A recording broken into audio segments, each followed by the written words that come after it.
Doctor बीना चतुर्वेदी की आवाज़ में उनके कहानी संग्रह नया सवेरा से सुनिए कहानी सुकून।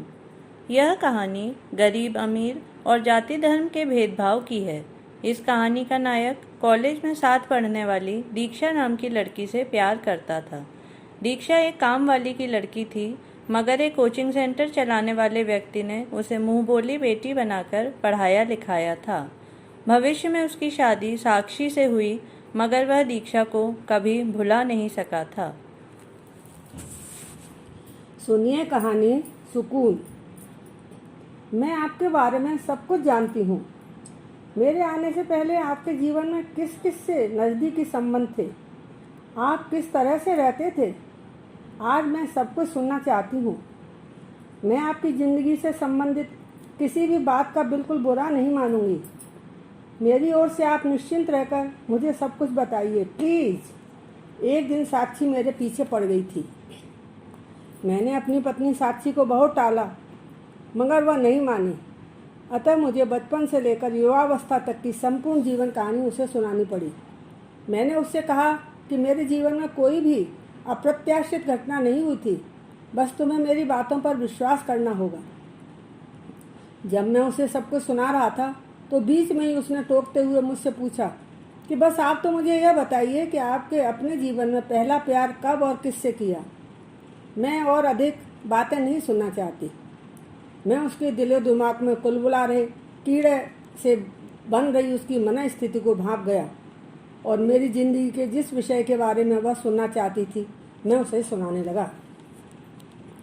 मैंने कहा कि कॉलेज में मेरी सहपाठी एक दीक्षा नाम की लड़की थी। मैं उसे बहुत पसंद करता था। वह बहुत गरीब थी। उसकी माँ पास की कोठी में काम करती थी। उसके पिताजी का देहांत हो चुका था। उसे मोहल्ले के कोचिंग इंस्टीट्यूट चलाने वाले सज्जन ने दीक्षा को मुँह बोली बेटी बनाकर पढ़ाया लिखाया था। दीक्षा पढ़ाई में बहुत होशियार थी। अधिक समय तक वह उनके परिवार के लोगों के साथ ही रहती थी। साक्षी ने व्यंग भरी मुस्कान के साथ कहा, अच्छा तो आपको एक कामवाली की बेटी से प्यार हो गया था? मैंने झल्ला कर कहा, क्यों जी, क्या कामवाली की बेटी इंसान नहीं होती?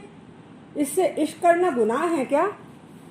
मेरा जवाब सुनकर साक्षी चुप हो गई।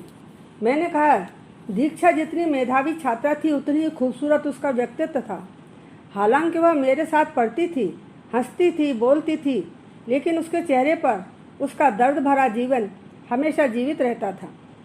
साक्षी कहने लगी कि जब दीक्षा आपको इतनी पसंद थी और आप उसके व्यक्तित्व से अत्यधिक प्रभावित रहते थे, तब फिर आपने उससे शादी क्यों नहीं की?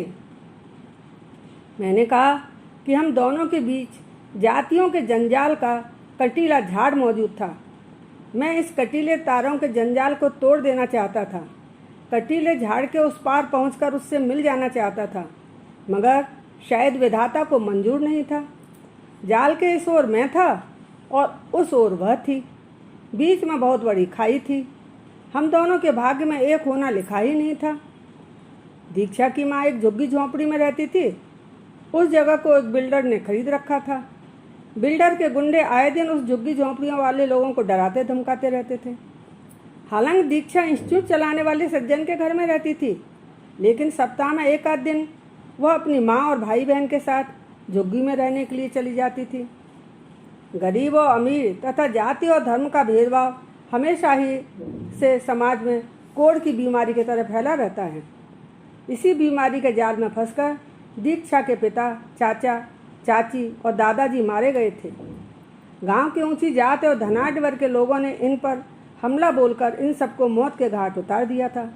दीक्षा की माँ किसी तरह छुपते छुपाते अपनी जान बचाकर दीक्षा और उसके दो छोटे बहन भाई को लेकर इस शहर में भाग आई थी। बिल्डर के गुंडे लगातार झुग्गी वालों को डरा धमका रहे थे। एक रात दीक्षा भी अपनी माँ के पास झुग्गी में रह रही थी। आधी रात में बिल्डर के गुंडों ने जगह जगह आग लगा दी। झुग्गियों के अंदर सो रहे सभी लोग नींद में ही जलकर मर गए। साक्षी ने पूछा कि आप दीक्षा से बहुत प्यार करते थे क्या? मैं चुप रहा। उसे क्या जवाब देता? वह कहने लगी कि आपने बिल्डर के खिलाफ कोई कार्रवाई क्यों नहीं की? मैंने कहा कि उसकी पहुंच ऊपर तक थी। कहाँ मैं ठहरा सुदामा और वह कुबेर। उसके सामने मैं कहाँ ठहर सकता था। मुझ जैसे लोगों को तो वह कीड़े मकोड़ों से अधिक कुछ नहीं समझता था। मुझे मिनटों में ही मसल देने की सामर्थ्य उसमें थी। मेरी क्या विसात थी उससे झगड़ा मोल लेने की। उस बिल्डर का कोई कुछ नहीं बिगाड़ पाया। झुग्गियों में लगाई गई आग के इस मामले को उसने शॉर्ट सर्किट कह के दुर्घटना बताकर रफा दफा करवा दिया। अपना इल्ज़ाम उसने झुग्गी वालों के माथे ही मर दिया। पुलिस रिपोर्ट में लिखवाया कि झुग्गी वालों ने पोल पर कांटे डालकर बिजली के अवैध कनेक्शन ले रखे थे। उन्हीं में स्पार्किंग के कारण यह हादसा हुआ था। मैंने साक्षी से कहा कि तुम नहीं जानती, अब उसी स्थान पर मशहूर मल्टीनेशनल मॉल बन गया है।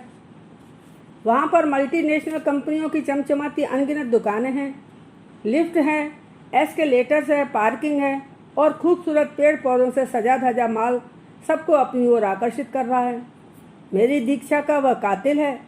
मेरी दीक्षा, उसकी माँ, भाई बहन और उन जैसे अनगिनत बदकिस्मत झुग्गी वालों की छाती पर खड़ा हुआ वह मॉल इठरा रहा है।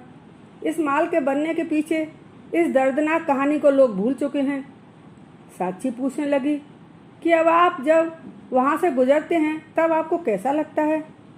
मैंने कहा कि माल के पास से गुजरते समय मुझे दीक्षा और अनगिनत झुग्गी वालों की दर्दनाक मौत का नज़ारा याद आ जाता है। यही वजह है कि मैं आज तक उस मॉल में नहीं गया।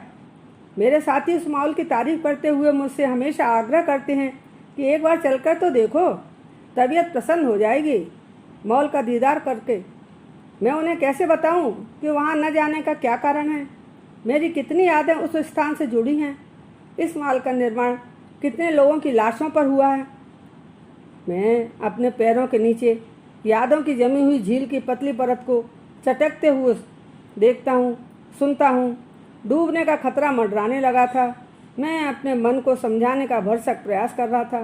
मैं सोच रहा था कि जीवन के सागर में सुखों और दुखों की छोटी बड़ी लहरें आती जाती रहती हैं। इन लहरों में समस्याओं के बुलबुले भरे रहते हैं।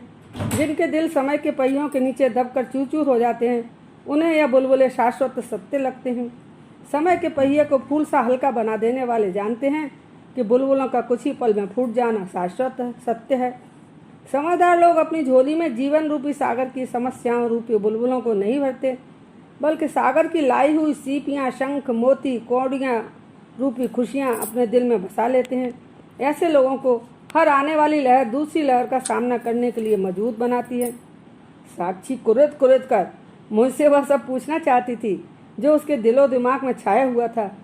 मेरे पास उसके प्रश्नों का समुचित जवाब नहीं था, क्योंकि हम दोनों के बीच गलत ढंग से अनुचित संबंध स्थापित नहीं हुए थे।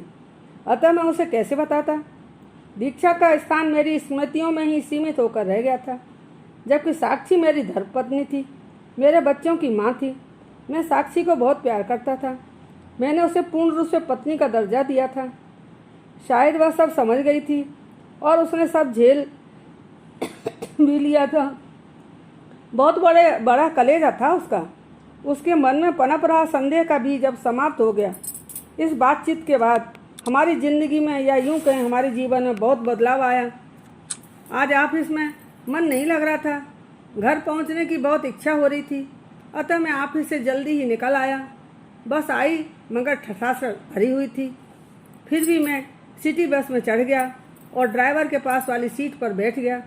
अगले चौराहे से 2 नवयुवतियाँ बस में चढ़ीं। उनमें से एक युवती की शक्ल सूरत एकदम दीक्षा जैसी लग रही थी। उसे देखा तो मैं देखता ही रह गया। कुछ पलों के बाद मैंने स्वयं को संभाला। मैं सोचने लगा कि मेरा इस तरह से इस युवती को देखना ठीक नहीं। वह मेरे बारे में क्या सोच रही होगी। मैं स्वयं पर शर्मिंदा होने लगा और मैंने उधर से मुंह फेर लिया। वह दोनों आपस में जोर जोर से बातें कर रही थीं। तभी परिचालक टिकट काटने के लगा।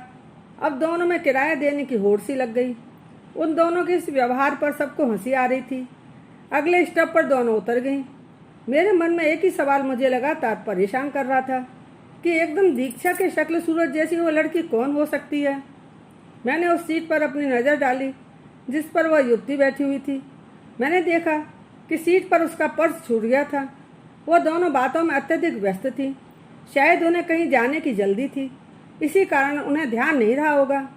परिचालक ने वह पर्स यह कहकर मुझे थमा दिया कि बाबूजी, अगर वह आपको मिल जाएं तो आप उन्हें यह दे देना। शायद परिचालक ने देखा होगा कि मैं कनखियों से लगातार उसे देखे जा रहा था। उसकी समझ में यही आया होगा कि मैं उन्हें जानता हूँ या कि उनसे बात करने के लिए उत्सुक हूँ। बस से उतरकर पीछे जाकर मैंने उनकी तलाश भी की, परंतु वे नहीं मिली। मैंने पर्स खोलकर देखा कि शायद उसके अंदर उसका कोई कॉन्टैक्ट नंबर अथवा पहचान पत्र मिल जाए, मगर ऐसा कुछ भी नहीं मिला। अगले दिन उसी समय मैं बस स्टॉप पर खड़े होकर उनका इंतजार करने लगा। अचानक दोनों मुझे आती हुई दिखाई पड़ी। मेरा दिल धड़कने लगा। मैंने उन्हें उनका पर्स वापस दिया तो दोनों बहुत खुश हुई। दीक्षा जैसी दिखने वाली युवती से मैंने उसका नाम पूछा और परिचय लिया तो भैया भैया का संबोधन करते हुए उसने अपने बारे में सब कुछ बता दिया। अब यदा कदा मेरी मुलाकात उससे होती रहती, हाय हेलो होने लगी थी। उससे मिलने के बाद मेरे दिल को बहुत सुकून मिलने लगा था। मैं सोचने लगा कि दीक्षा के चले जाने के बाद मैं जिस सुकून की तलाश में भटकता रहता था, मन बेचैन रहता था, विधाता ने अचानक ही मुझे वह सुकून दे दिया था। अब मैं खुश हूँ।